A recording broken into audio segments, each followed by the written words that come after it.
Hello दोस्तों, आप सभी का द स्टडी यूपीएससी एस्पिरेंट में स्वागत है। दोस्तों, मैं आज आपसे चर्चा करने के लिए आया हूँ यूपीएससी के आधार पर कि हम तैयारी करते समय एग्ज़ाम को देखते हुए आप तैयारी करते रहें। उसके बाद सबसे बड़ी चुनौती होती है रिवीजन कैसे करें, क्योंकि जो चीज़ें हम पढ़ते हैं पीछे से भूलते चले आते हैं, क्योंकि हमने जो पढ़ा है उसको फिर बाद में हम जब पढ़ते हैं तो ध्यान में नहीं आता, क्योंकि हम भूल जाते हैं। चीज़ें यही कि भूल जाना, तो भूलना नहीं है। उसके लिए तरीके हैं, उपाय हैं और विधि है कैसे आप अच्छे तरीके से अगर किसी टॉपिक्स को पढ़ रहे हो तो उसको याद कैसे रखा जाए। तो सबसे पहले ये है कि रिवीजन रिवीजन कैसे करें। कई लोग होते हैं कई प्रकार से तैयारी करते हैं, तो रिवीजन कई प्रकार से भी करते हैं। कई लोगों का देखते हैं कि भाई पढ़ते हैं, उसके बाद पढ़ने के बाद तुरंत पढ़ेंगे, मतलब जो चीज़ें पढ़ लिए एक बार उसके बाद नोट्स को रिवीजन कैसे करते हैं वो अपने आप में तुरंत उसको एक बार फिर से रिवीजन करते हैं। लेकिन कभी कभी क्या होता है ना कि रिवीजन करना सबसे बड़ी चुनौती लोगों को लगता है। बच्चे जो होते हैं रिवीजन करते समय भूलते चले जाते हैं, रिवीजन कर रहे हैं भूल चले जा रहे हैं, तो रिवीजन हो नहीं पाता सही तरीके से। तो रिवीजन करने का सबसे बहुत शानदार तरीका मैं आपको बताने पा रहा हूँ कि कैसे रिवीजन करें। तो सबसे पहले समझिएगा कि रिवीजन कैसे करना है, ठीक है। तो मैं आज आपको वही बताने के लिए आया हूँ कि चुनौती से कैसे लड़ना है। रिवीजन करने से शानदार तरीका है, तो आप देखिएगा। सबसे पहले दोस्तों, अगर हम मान लीजिए कोई भी सब्जेक्ट पढ़ रहे हैं, हमने पढ़ लिया, उसके बाद उस टॉपिक को हमने नोट्स भी बना लिया, ठीक है। तो अब उसको तैयार पूरी तरीके से कैसे करें। मान लीजिए अगर हमने क्लास आज किया, नोट्स आज बनाए हैं, तो 2-4 दिन तक मान लीजिए आपको सही तरीके से याद रहेगा।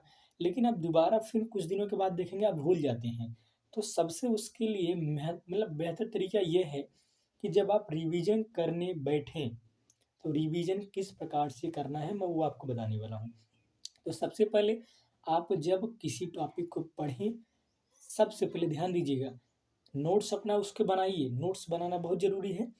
नोट्स बना लीजिए, नोट्स बनाने के बाद जब आप उसको रिवीजन करने बैठें तो उसको पढ़ें, और पढ़ने के बाद आप उस चीज़ों को लिखें जो उसमें बहुत ज़्यादा इम्पोर्टेंट चीज़ें हैं। जैसे कोई वर्ड्स है, आपने किसी चीज़ों को पढ़ लिया, तो उसमें जो महत्वपूर्ण चीज़ें हैं ना, उस बस वही शब्द को आप एक डायग्राम के हिसाब से अपने एक अलग नोट्स कॉपी में उसको लिखें और बनाएँ। और उसके बाद आप उस नोट्स को पूरा पढ़ लीजिए। उसके बाद आप दोबारा से जब उसको देखेंगे ना, तो चीज़ें आपके दिमाग में चित्र बन जाएँगी, और पिक्चर बनने लगेगा जब ना, तब आप समझ पाएँगे कि आप कुछ अच्छे तरीके से पढ़ाई करने के बाद उसको तैयार कर पा रहे हैं।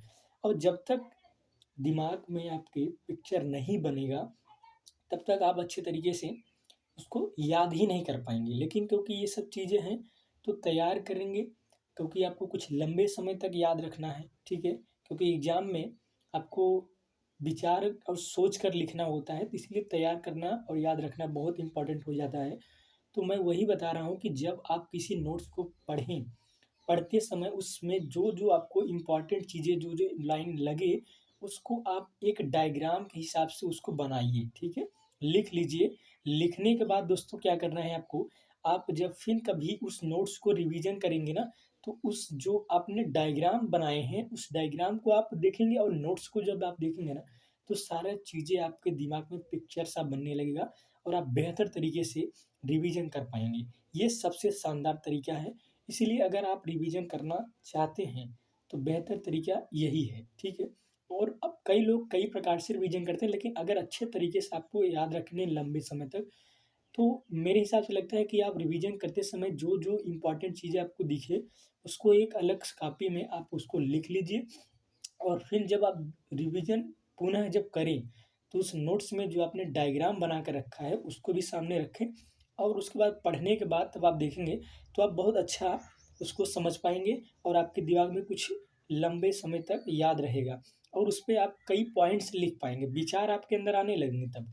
डायग्राम बनेगा तो उसपे सोच विचार कर आप कई वर्ड्स की मतलब कई प्रकार से लिख पाएँगे। तो मेरे शानदार तरीके से आपको, मुझे लगता है कि बहुत अच्छा तरीका आपको लगेगा कि आप अगर इस पे काम करेंगे, तो मैंने सोचा कि बच्चों मतलब जो इस स्टूडेंट हैं, जो हमारे भाई हैं, जो कई प्रकार के लोग तैयारी कर रहे हैं, तो उनको बताना चाहिए। तो मैंने आपको बता दिया है। थैंक यू दोस्तों। फिर मैं आपको अगले वीडियो में मिलूँगा, तब तक के लिए धन्यवाद।